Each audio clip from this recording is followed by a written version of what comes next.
Alright, today we're going to tie a fly called a 9-pound hammer that I came up with at the behest of a couple of friends of mine, Marty Manoni up in Cody, Wyoming from Wyoming Trout Guides, and Ian Meter from here in Colorado. Both had asked me about a crawdad pattern to fish under an indicator or under a big dry fly in rivers, and this is sort of what we came up with as a group project. This is really just a variation of a bugger. You can see it's a pretty simple fly, and with all that dressing on there, it's a little hard to tell, but it is tied on a jig hook. It's a Tiemco 708 jig hook. So the hook rides hook point up. This is a good one to dead drift under a fly, although I have stripped it and kind of twitched the dry a bit, and it does work that way as well. But let's get into tying it. And so what I'm going to do here is I'm going to start off with, I'm tying a size 6 here, but I'll tie these down to 10s. And I've got a 4.6 millimeter slotted tungsten bead on here. I'm going to slide that up to the hook eye. Now, keep in mind, you can tie these with a variety of different size beads. You know, it just depends on how much speed there is to the water, how much depth, how many weeds there are. You know, we found even unweighted versions work pretty well, or very small beads on them. So it doesn't always have to be a big bead. But I'm going to tie you the kind of gray-blue version that we came up with. And this version, which is what I showed you there, sort of imitates the molting stage, you know, of a crawdad after it's molted its shell and before the hard shell has grown back in. So I'm going to tie you that version. And typically I'll just use black thread for this, but since I'm using a black background, I'm going to use some blue 6/0. This is Uni 6/0, which is, you can actually see on there, 136 denier. So fairly coarse thread. 3/0 monocord will work fine also. 8/0 Veevus would work fine. But I'm going to take this thread and start it just up here behind this bead. And I'm going to build up a little wedge of thread, and I want to get that bead set up on that upright. You can see that that's not a 90 degree or 60 degree jig hook. It's about a 40 degree jig hook. So, and it's got a flat eye, so it's a little bit different than what you'd think of as a conventional jig hook. But I made a little thread dam behind that bead, and then just a thread base back to the bend. And at this spot, I'm going to take a marabou feather here, and I'm going to do a stacked tail. And so what I want to do with that is I'm going to stack 3 different colors of marabou. And I like that in that it's pretty variegated and mottled. But what you have to keep in mind is you don't want to use too much of any one color because you can really overdo the tail. So what I want to do there is I'm going to take a little clump of gray. This is kind of a slate gray color. And I'll just peel that off the stem of the feather. I'll measure it about a shank length long, and I'll tie that in at the bend, and maybe even go around the bend a bit. You have to keep in mind that this fly is going to ride hook point up, so that's actually going to be the top. And then I'm going to take just a little pinch of purple. You know, looking at these molting crayfish, they've got some different colors on them. They sometimes even have a little bit of orange in them, a little bit of red, so don't feel like you're locked into only this color. But I'm going to take just a few strands, just a little bit of purple, and I'm going to lay that in on top of the gray at the same length, and I'll bind that down. And then I'll take some blue, get a better feather here, and take a little clump of the blue marabou,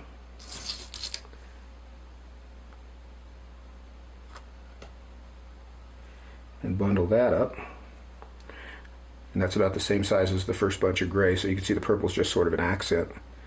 And I'll lay that in and catch that with a few turns. And again, I want to wrap down over all 3, just slightly around the bend there, to kind of blend that together.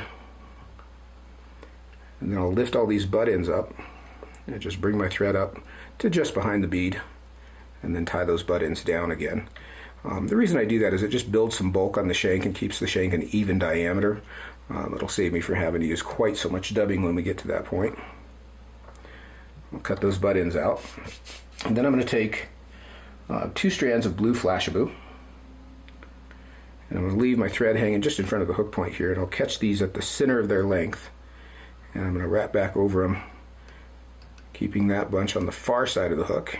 And then I'll pull the other half along the near side of the hook, and I'll trim those about 25% longer than the tail. You can see the tail's fairly sparse, with just a couple little strands of flash there. And then I'm going to add in a couple of Drew Chicone's micro crusher legs, and these are purple and blue. It just kind of fits in with the color scheme of this fly. And I'm going to tie these in the same way that I did that flash. I'm going to catch them at the center of their length in the middle of the hook, and I'll kind of pull the far side over to the far side of the shank, and then the near side here to the near side, and bind those in place. And I usually leave those kind of hanging long. Just for the moment, I'll clip them back here in my material spring. I'll trim those when I'm all done. My Flashabou's being a little crazy there, so I'll clean that up a bit. Now for the body on this, this is one of those flies that I had big plans for, and as I got into it, it really just became a dressed up bugger, and I'm the first to admit that. But the chassis of a bugger is good for a fly like this. So I'm going to use a grizzly feather here as the body hackle, and we're going to use a CDL hen saddle feather for the carapace. But I'm going to start off with this grizzly saddle feather here, and this is going to help us build some bulk in the body, some volume and diameter, but without a lot of weight. We're not going to have to build up a lot of dubbing to kind of even this out. So I'm going to tie that in at the bin back there by the tip end, and then I'm going to take a little bit of lavender, UV lavender ice dubbing. And again, the colors, I tie a thin mint colored variation that's sort of olive black and brown for the tail, with a peacock dubbing colored body and a brown hackle. And then I tie a rusty brown colored version with rusty brown everything. Brown hackle, brown overbody, and a rusty brown and orange tail. So you can alter these colors to match whatever you need to. When I'm going to build a big body on a fly like this, what I want to do is I'm going to use a technique called direct dubbing. And I'm trying to get this up on the screen, so let's hold this in here. I'm going to get it over here. There you go. Now you can see it. You can see I've just started to twist the dubbing down, but I've got this clump back here in my fingers that's loose. Once I've got it twisted on, I'm just going to start wrapping. And you can see that dubbing, each time I go around the hook, that dubbing twists around the thread. And I'll just work forward to just behind the bead. I want to leave myself a little bit of space there behind the bead. But you can see how quickly I built a fairly big shaggy body on that fly. That direct dubbing is a great way to build a thick body, especially with a coarse long fiber dubbing like ice dubbing. So now I'm going to palmer my feather, but before I do, I want to fold these fibers. So I'm going to start at the top and work down toward the base, folding these fibers back toward the bend of the hook. And I usually wet my fingers. I just lick them a little bit, wet my fingers a bit to crease those fibers back. You can see I can kind of work up and down to crease those fibers to the rear. This feather's got a fairly thick stem, so I don't have to be too gingerly with it. But if you've got a thin stem feather, you might want to take it a little easy, especially down there toward the tip end. So I'm going to start to wrap this, just evenly spaced. I don't want to overdo it, just like you would on a bugger. And I've left some bare stem at the front, so I've got a good clean tie off there. Tie that off with a few turns. And then I'm going to come in and I'm going to crush that stem down into the dubbing. I'm just going to pinch the whole body of the fly. And you can see that sweeps the hackle back a bit, but it also buries that stem down in the dubbing so it's not quite so exposed. You can use a dubbing brush here to kind of pick out some of that dubbing and make it a little shaggier. As you fish the fly, it'll end up that way anyway. But I like to just kind of use the brush to sweep everything back. The reason I use a brush more than my fingers is so that I don't end up with the hook point stuck in my finger. So once I'm to this point, I'm going to take, this is a Kingfisher Blue CDL, Coq de León, hen saddle feather. You can see these are big, wide feathers, really nice modeling on them. And this is going to form the carapace of our crawdad. So I'm going to cut the butt end off, and then I'm going to come in here and just trim some little bristles on either side of the stem there. And I'm going to tie this feather in with the inside toward the hook, just by the butt end here. And I want to anchor that down good and tight here.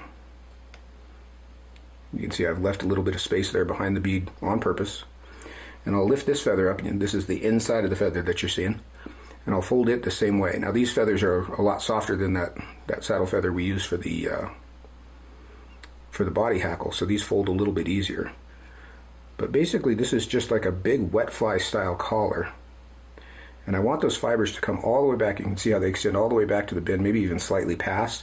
That's one of the nice things about this big CDL hen feather, is it's got the length to encompass the body of the fly, and that's going to form the carapace. You have to kind of use your imagination a little bit on this to get the idea of how this is going to form like a crawdad shell. So I'll sweep that back, just get a couple turns on there to anchor that down. And you can come in with your brush again just to kind of smooth everything out.